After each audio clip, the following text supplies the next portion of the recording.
अस्सलाम वालेकुम dear students. तो आज हम नाउन को कंटिन्यू करते हैं। कल भी हमारा एक लेक्चर हुआ था नाउन पे, आज दूसरा लेक्चर है। अच्छा, एब्स्ट्रैक्ट नाउन की फॉर्मेशन कैसे होती है? ये एब्स्ट्रैक्ट का मतलब क्या होता है? एब्स्ट्रैक्ट का मतलब होता है ड्रॉन ऑफ, किसी चीज़ से निकाला गया। तो ये तीन चीज़ों से निकाला जाता है, तीन चीज़ों से बनता है एब्स्ट्रैक्ट नाउन। एडजेक्टिव से, वर्ब से और कॉमन नाउन से।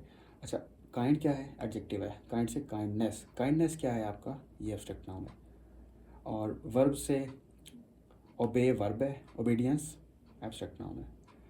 चाइल्ड कॉमन नाउन है और चाइल्डहुड एब्स्ट्रैक्ट नाउन है। ठीक है, तो इन तीन चीज़ों से जो है ना ये एब्स्ट्रैक्ट नाउन बनता है।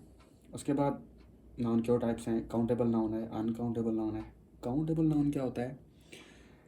That we can count.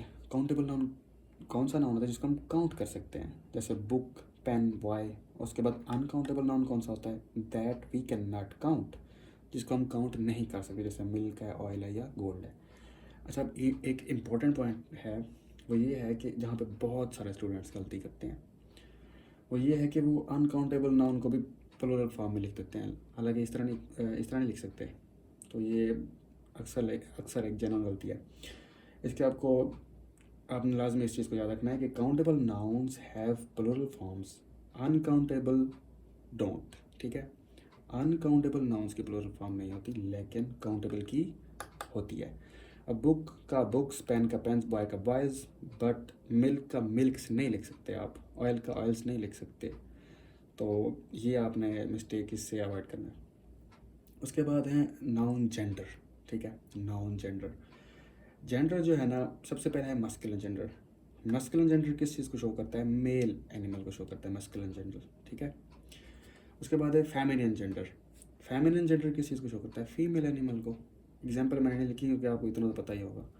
उसके बाद है common gender. Common gender both के लिए यूज़ होता है, मेल और फीमेल के लिए। जैसे इसकी एग्जाम्पल मैंने लिखी है पेरेंट्स, चाइल्ड, तो ये कॉमन जेंडर है।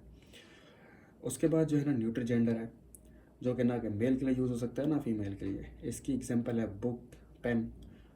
उसके बाद जो है ना वो है पर्सोनिफिकेशन। अच्छा, अब कुछ जो है ना नाम होते हैं जिनको पर्सोनिफाई किया जाता है उनकी नौइयत को देख के, उनके असर को देख के। अच्छा, तो उनकी नेचर को देख के, जैसे कि सन है, सन स्ट्रेंथ और वायलेंस को शो करता है। सन क्योंकि हमें रोशनी प्रोवाइड करता है, तो उसकी सेंस थोड़ी सी हार्ड आ रही है, तो वो पर्सोनिफाई होगा एज अ मेल। सेम इसी जगह पे कोई चीज़ अगर जेंटलनेस शो कर रही है, ब्यूटी शो कर रही है, तो ये फिर जो है ना फीमेल कैटेगरी में आ जाता है। ठीक है, तो पर्सोनिफिकेशन का मतलब ये है कि किसी भी चीज़ को देख के मेल या फीमेल की कैटेगरी में लेके आना। तो इसकी एग्जांपल मैं आपको दूँ तो सन ये मेल की कैटेगरी में आएगा, और मून जो है ना, सन बैलेंस और स्ट्रेंथ को शो करता है, सन स्ट्रेंथ को शो करता है। और जो मून है वो जेंटलनेस और ब्यूटी को शो करता है। ये फेमिनिन है और ये मस्कुलिन है। तो पर्सोनिफिकेशन आपने लाजमी याद रखना है। पर्सोनिफाइड का जब भी मतलब है तो आपको इस चीज़ का पता होना चाहिए कि चीज़ों की नौइयत को देख के, उनकी नेचर को देख के, जो बेजान चीज़ें होती हैं उनको मेल कैटेगरी में रखना या फीमेल कैटेगरी में रखना। ठीक है, तो ये जो है ना आज ना उनका दूसरा लेक्चर था। आई होप आपको ये सारी चीज़ें समझ आई होंगी। अगर आपको कोई चीज़ समझ नहीं आई तो आप कमेंट कर सकते हैं, तो मैं आपको वो भी समझा दूँगा। Thanks for watching. अल्लाह हाफिज़।